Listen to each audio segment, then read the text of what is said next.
ପାନପତ୍ରର କରାମତି। ଗୁଆ ଘିଅକୁ ବେଶୀ ଦିନ ରଖିଲେ ତାହାର ସୁଗନ୍ଧ କମିଯାଏ। ଯଦି ପାନପତ୍ର 3-4ଟି ପକାଇ ଘିଅକୁ ଗରମ କରାଯାଏ ତେବେ ତାହାର ପୂର୍ବ ସୁଗନ୍ଧ ଫେରି ଆସିବ। ରସୁଣର ସଂରକ୍ଷଣ। ରସୁଣକୁ ବର୍ଷେ ପର୍ଯ୍ୟନ୍ତ ସୁରକ୍ଷିତ ରଖିବାକୁ ଚାହିଁଲେ ଶୁଖିଲା ଘଡ଼ି ବା ମାଟି ପାତ୍ରରେ ତାହାକୁ ରଖି ମୁହଁ ବନ୍ଦ କରିଦେବେ। ଦେଖିବେ ରସୁଣ ନ ପଚି ଭଲ ରହିବ। ଉପକାରୀ ଅଁଳା। ଗରମରେ ଚୁଲି ମୁହଁରେ ବସି ବଥ ବାହାରୁଥିଲେ ଅଁଳାକୁ ଛେଚି ବଥ ଉପରେ ପ୍ରଲେପ ଦେଲେ ବଥ ଆସ୍ତେ ଆସ୍ତେ ଫାଟି ଭଲ ହୋଇଯାଏ। ଆଳୁ ସିଝା ପାଣିର କାର୍ଯ୍ୟକାରିତା।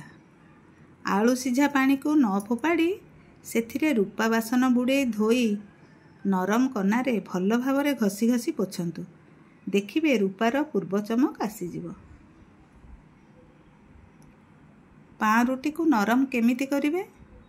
ପାଉଁରୁଟିକୁ ଖୋଲା ରଖିଲେ ଏହା ଶୁଖିଯାଏ। ଏହାକୁ ପୂର୍ବ ପରି ନରମ କରିବାକୁ ଚାହିଁଲେ ଗୋଟିଏ ପାତ୍ରରେ ପାଣି ଗରମ କରନ୍ତୁ। ଅଟା ଚଲା ଚାଲୁଣିକୁ ଫୁଟନ୍ତା ପାଣିର ବାମ୍ଫ ଉପରେ ରଖି ପାଉଁରୁଟିକୁ ତହିଁରେ କିଛି ସମୟ ରଖନ୍ତୁ। ଦେଖିବେ ଏହା ପୂର୍ବ ପରି ନରମ ହୋଇଯିବ। ସୋଫା ସେଟ୍ର ସ୍ପଞ୍ଜ ପତଳା ହୋଇଗଲେ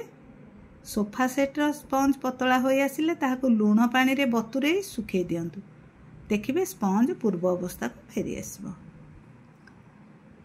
ଗ୍ରାଇଣ୍ଡରରୁ ଗନ୍ଧ ଦୂର କରିବାର ଉପାୟ ହେଲା ଗ୍ରାଇଣ୍ଡରର ବ୍ଲେଡରୁ ଅନେକ ସମୟରେ ମସଲା ଗନ୍ଧ ଦୂର ହୋଇନଥାଏ। ଏହି ଗନ୍ଧ ଦୂର କରିବା ପାଇଁ ହେଲେ କିଛି ଶୁଖିଲା ଅଟା ଦେଇ ଗ୍ରାଇଣ୍ଡର ଚଲେଇ ଦେଲେ ଗନ୍ଧ ନିଶ୍ଚୟ ଦୂର ହୋଇଯିବ।